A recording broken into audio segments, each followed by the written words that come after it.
Higher secondary വിഭാഗം നാടോടി നൃത്തത്തിൽ മത്സരിക്കുകയും എ ഗ്രേഡ് കരസ്ഥമാക്കുകയും ചെയ്ത ഒരു മിടുക്കൻ കൂടി നമുക്കൊപ്പം ചേരുകയാണ്. മറ്റൊരു ഏറ്റവും വലിയ പ്രത്യേകത കണ്ണൂരാണ് സ്വദേശമെങ്കിലും മത്സരിച്ചിരിക്കുന്നത് കോഴിക്കോടിന് വേണ്ടിയിട്ടാണ്. അപ്പം നമുക്ക് വിശേഷങ്ങൾ ചോദിച്ചെടുക്കാം. എങ്ങനെ ഉണ്ടായിരുന്നു കോമ്പറ്റീഷൻ? നല്ല രീതിയിലായിരുന്നു, നല്ല ടൈറ്റ് ആയിരുന്നു. എ ഗ്രേഡ് ഉണ്ട്. എത്ര പേരുണ്ടായിരുന്നു മത്സരിക്കാൻ? 4 ക്ലസ്റ്ററിലായിട്ട് 16 കുട്ടികളുണ്ടായിരുന്നു. അപ്പം ഭയങ്കര ടൈറ്റ് കോമ്പറ്റീഷൻ തന്നെയായിരുന്നു. അതെ അതെ അതെ. എത്ര വർഷമായി നാടോടി നൃത്തം പഠിക്കുന്നു? ഞാൻ എൻ്റെ 4ാം ക്ലാസ് മുതൽ പഠിക്കുന്നതാണ്. ഇതിന് മുന്നേ കാഞ്ഞങ്ങാട് നടന്ന കലോത്സവത്തിൽ സ്റ്റേറ്റിൽ ഫസ്റ്റ് ഉണ്ടായിരുന്നു. അന്ന് ഏത് ജില്ലയ്ക്ക് വേണ്ടിയാണ് മത്സരിച്ചത്? അന്ന് കണ്ണൂരിന് വേണ്ടിയിട്ട് അനുസരിച്ചാണ്. ഇന്ന് കോഴിക്കോടിന് വേണ്ടിയിട്ടോ? ഈ 2 സ്ഥലത്തും അല്ലെങ്കിൽ 2 ജില്ലയ്ക്ക് വേണ്ടി മത്സരിക്കുമ്പോൾ എന്ത് തോന്നി? വീട്ടുകാരോ അല്ലെങ്കിൽ അവരൊക്കെ എന്ത് പറയുന്നു? എല്ലാം നമ്മൾ മത്സരിക്കുന്ന ജില്ലക്കല്ല എന്തായാലും കപ്പ് കിട്ടണമെന്ന് നമ്മൾ ആഗ്രഹിക്കുക. അപ്പോൾ ഇത്തവണ കോഴിക്കോടിന് വേണ്ടി അനുസരിച്ച് കോഴിക്കോട് തന്നെ കപ്പ് അടിക്കണം എന്നാണ്. എവിടെയായിരുന്നു പരിശീലനമൊക്കെ?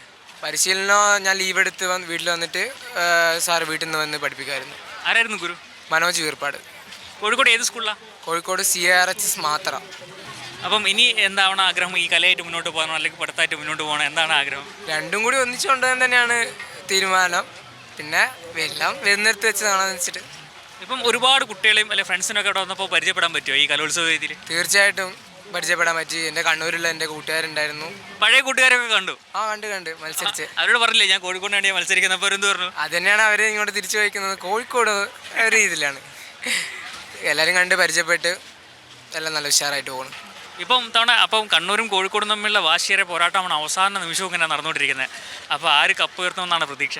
കോഴിക്കോട് തന്നെ. ഇന്നലെ രാത്രി വരെ ഞാൻ ഇങ്ങനെ നോക്കി നിൽക്കായിരുന്നു. കണ്ണൂർ തന്നെ ആയിരുന്നു മുന്നിലിട്ട് നിൽക്കുന്നത്. ഇപ്പോൾ കോഴിക്കോടാണ്. സന്തോഷം. നേരിയ പോയിന്റ് മാത്രമേ ഉള്ളൂ. അതെ, അതെന്തായാലും കോഴിക്കോട് തന്നെ കൊണ്ടുവന്നാണ് വിശ്വാസം. അപ്പോൾ കോഴിക്കോട് കപ്പടിക്കും? അതെ അതെ. കലോത്സവ നഗരിയിൽ നിന്നും രജീഷ് നരിക്കുനി, സി മലയാളം ന്യൂസ്. ഏറ്റവും പുതിയ വാർത്തകളും വിശേഷങ്ങളും വിരൽ തുമ്പിലറിയാൻ സി മലയാളം ന്യൂസ് എല്ലാ ഡിജിറ്റൽ പ്ലാറ്റ്ഫോമുകളിലും ലഭ്യം.